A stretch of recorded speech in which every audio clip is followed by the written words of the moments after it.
Hi, this is Craig Barnes. This video is going to highlight some of the ways I've implemented audio in projects I've worked on.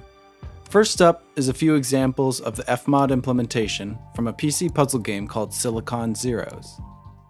First, I'll explain the music implementation. The music is broken down into different parts which can be layered in different ways and still work harmonically. Each of these musical layers contains multi-sound modules loaded with multiple loops. This module is filled with bassline loops, for instance. Every time I hit play, Fmod will select one of these basslines to play back. It will be different each time.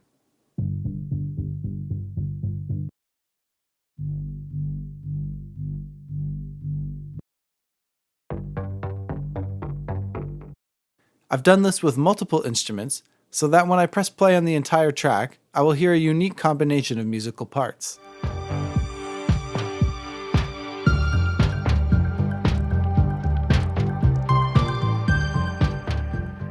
If I stop and play this track again from the same starting point, we will hear a different combination of layers the second time through. That's because Fmod is picking different loops from the multi-sound modules to play back.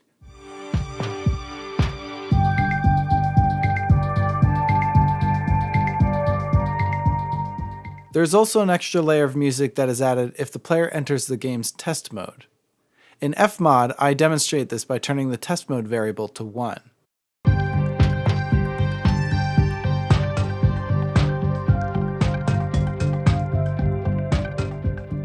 Since some puzzles in this game can take a while to complete, having the music arranged in this way means that players can play for a long time and never hear the exact same combination of musical layers twice. Next, I'll show how I implemented the soundscape for the level select screen. As you progress through the game, both the visuals and the soundscape change to reflect changes in the plot.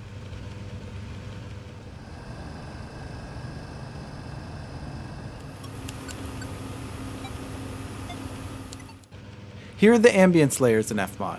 Using the board layer variable, different layers are added or taken away depending on which level select screen the player is looking at.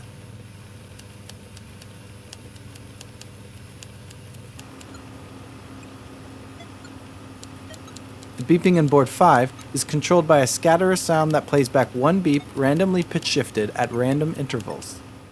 Next, I'll be showing some of the implementation from a mobile card game called Meteorfall.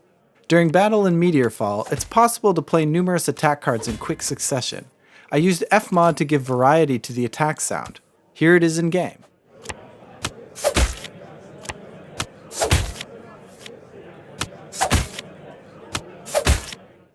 And here's the same sound in Fmod.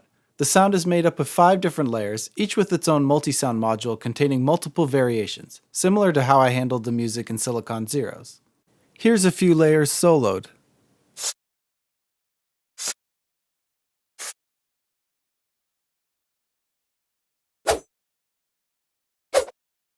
A little bit of random pitch variation also gives some variety to each layer.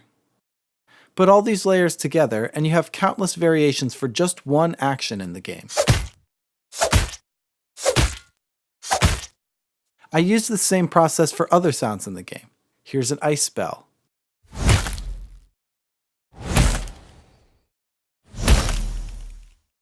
I also wrote code for a few sound triggers in the game.